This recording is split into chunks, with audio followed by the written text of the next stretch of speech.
La démocratie.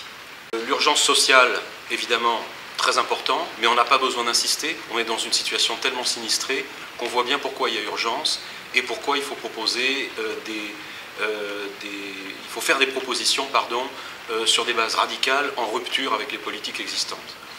La crise écologique est évidente, et donc de ce point de vue, nous pensons, après la catastrophe du sommet de Copenhague, qu'au niveau des politiques publiques, la région doit faire tout autre chose que ce qu'elle a fait. C'est donc le deuxième volet, ou la deuxième urgence, si vous voulez, sans hiérarchie aucune. Je voudrais insister là sur la troisième urgence, qui est pour nous l'urgence démocratique.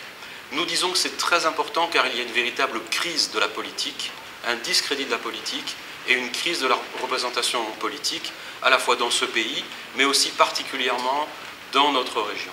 Nous, ce que nous disons de ce point de vue, c'est que nous devons proposer deux choses.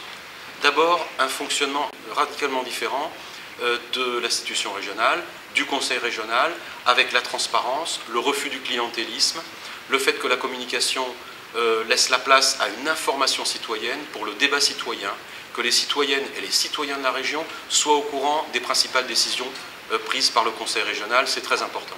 Mais cette transformation de l'institution, cette réforme radicale de l'institution, pour nous ne suffit pas. Il faut aussi, en complément, construire une démocratie active. Et pour nous, la démocratie active, c'est ce qui peut permettre que la politique devienne ou redevienne l'affaire de toutes et de tous, alors qu'aujourd'hui, elle est confisquée par des politiciens professionnels. Et pour nous, il y a une mesure claire et radicale en termes de démocratie active, c'est le budget participatif. On constitue des forums citoyens ouverts à toutes et à tous, dans toutes les communes et dans tous les départements. On tient au courant, bien entendu, les citoyens et les citoyennes des décisions du conseil régional et surtout, on associe dans ces forums citoyens la population aux grandes décisions concernant l'aménagement du territoire au niveau de la région et toutes les grandes décisions en termes de choix budgétaires.